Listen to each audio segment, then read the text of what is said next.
Hello दोस्तों, एक बार फिर से आप सभी को स्वागत करते हैं आपके अपने YouTube channel Tezpur math classes में। जैसा कि आप सबको मालूम है कि हम लोग आर एस अग्रवाल जो बुक है उसमें हम लोग मेंसुरेशन कर रहे हैं और मेंसुरेशन हम लोग 99 तक या 100 तक कर चुके हैं। आज हम लोग 101 से स्टार्ट करेंगे। देखिएगा 101 में क्या लिखा है। बोला है एक त्रिभुज के आधार की लंबाई 15 मीटर तथा ऊंचाई 12 मीटर है। एक दूसरी त्रिभुज का क्षेत्रफल इस त्रिभुज के क्षेत्रफल से दुगुना है तथा इस त्रिभुज के आधार की लंबाई 20 मीटर है, तो इस त्रिभुज की ऊंचाई कितना है वो बताना है। तो आइए हम लोग निकालते हैं इसका क्षेत्रफल या उसका ऊंचाई भी। देखिए एक त्रिभुज है, उसका क्षेत्रफल कितना है, तो उसका क्षेत्रफल दे रखा है, लंबाई और ऊंचाई दे रखा है, ठीक है। और एक और त्रिभुज है जिसका सिर्फ लंबाई दिया है, कितना दिया है, 20 दिया है, और उसका ऊंचाई निकालना है यानी h निकालना है। लेकिन बोला है कि इस क्षेत्रफल से दुगुना है ये, इस क्षेत्रफल से ये दुगुना है, इसका क्षेत्रफल इसके क्षेत्रफल से क्या है, दुगुना है, इसके क्षेत्रफल से ये दुगुना है। जब ये दुगुना है तो हम इसमें 2 से गुना कर लेंगे तो यानी बराबर हो जाएगा, ठीक है। समझ में आया आपको। देखिए अब क्या होगा कि 2 से 2 कट जाएगा, ठीक है। 5 तिहाई कितना होता है, 15, और 5 चौकी 20 होता है, और 4 तिहाई कितना होता है, 12, यानी 3 तिहाई 9 बराबर इधर h बच गया। तो आपसे क्या पूछा था, ऊंचाई ही पूछा था, जिसका आंसर आपको 9 मीटर बी में दे रखा है, ठीक है। आगे देखिएगा, बोला है किसी समांतर चतुर्भुज की एक भुजा 18 सेंटीमीटर है तथा इस भुजा की विपरीत भुजा से दूरी, मतलब उसका दूरी होगा 8 सेंटीमीटर है। समांतर चतुर्भुज का क्षेत्रफल कितना है, तो समांतर चतुर्भुज का क्षेत्रफल होता है मेरे प्यारे भाई b गुना h। इस पर आप अगर रख लेते हैं तो बन जाएगा। इसका कितना भुजा दिया है, दे दिया है 18 भुजा माने तो, ठीक है। और इसमें ऊंचाई कितना, जैसे समांतर चतुर्भुज अगर बता दें हम, तो ये है समांतर चतुर्भुज, ठीक है। तो यहाँ से इस ऊंचाई का मान यानी इसका दूरी बोला है, ठीक है, और इसका बेस, ठीक है। और ये क्या है, 8 है। अगर इसमें हम लोग गुना कर लेंगे तो 18 8 है 144 होता है वर्ग सेंटीमीटर, जो होगा इसका आंसर होगा, ठीक है। आगे देखिएगा 103 नंबर क्वेश्चन क्या बोला है। बोला है कि एक समांतर चतुर्भुज की संगत भुजाएं क्रमशः 30 मीटर तथा 14 मीटर लंबी है तथा इन भुजाओं के शीर्षों को मिलाने वाली विकर्ण की लंबाई 40 मीटर है। समांतर चतुर्भुज का, यही समांतर, ठीक है, समांतर चतुर्भुज का क्या निकालना है, क्षेत्रफल निकालना है। तो क्षेत्रफल कैसे निकलेगा, इस आधार पर निकलेगा, ठीक है। लेकिन हम लोग एक और दिमाग में से इसमें लगा देंगे। क्या लगाएंगे, देखिए एक समांतर चतुर्भुज है ना, एक समांतर चतुर्भुज है, हो गया, और इसका विकर्ण कितना दिया है, 40 दे दिया है, ठीक है।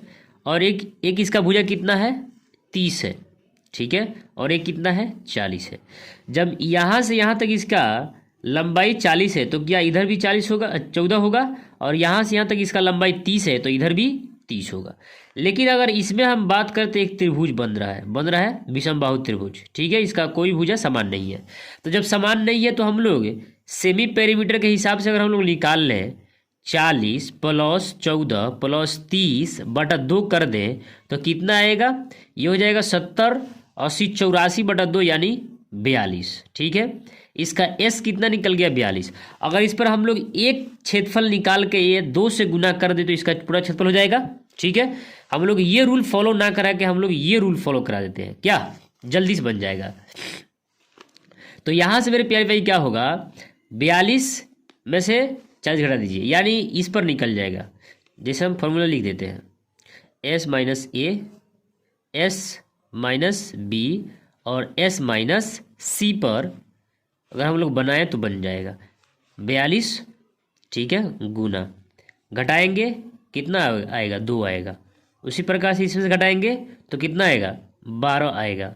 उसी प्रकार से 14 में से घटा देंगे तो 14 में से घटाएंगे तो कितना होगा, 6 2 8 यानी 28 होगा, ठीक है। बात आया समझ में। और इस सब का रूट अंडर और 2 से गुना कर लेंगे तो इसका क्षेत्रफल निकल जाएगा। देखिए 7 छः कितना होता है 42 होता है, ये उतना ही रह जाएगा। और इसको तोड़ेंगे तो 6 दूनी 12 होगा, इसको तोड़ेंगे तो 7 चौकी 28 होगा, यानी 7 गुना 2 होगा।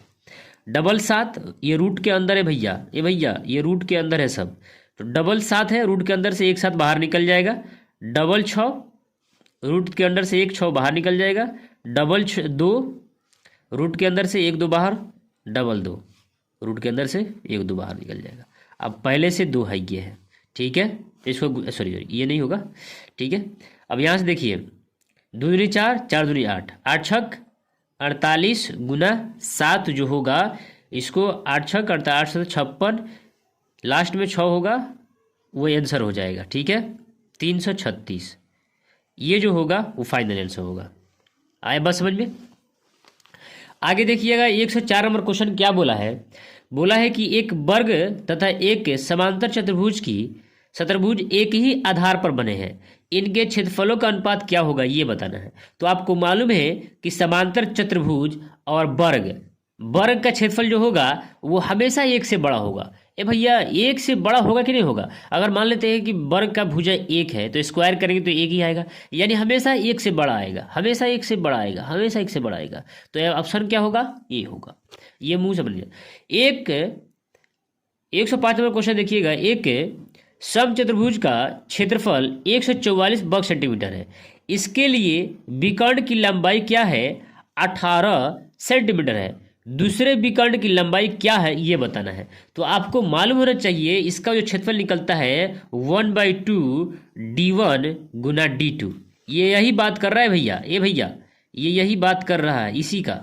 एक विकर्ण ये आया और एक विकर्ण ये आया, ठीक है। और इसका क्षेत्रफल निकालेंगे तो इस तरह से निकलता है, जिसमें से आपको एक भुजा की लंबाई दे रखा है, एक विकर्ण की लंबाई दे रखा है। तो 1/2 गुना 18 गुना d2 बराबर कितना, ये क्षेत्रफल की बात किया है भैया। अब वो क्षेत्रफल दे रखा है 144 दे रखा है, ठीक है। 2 से काटेंगे 9 होगा, और 9 से काटेंगे तो कितना होगा, d2 का मान हो जाएगा 16 वर्ग सेंटीमीटर जो होगा वो इस क्वेश्चन का आंसर होगा। देखिएगा 105 में ऑप्शन नंबर सी मैच किया। आशा करते हैं कि आज की वीडियो आपको हेल्पफुल लगा होगा और अच्छा समझ में आया होगा। मिलते हैं फिर कल अगले वीडियो में, जब तक के लिए जय हिंद।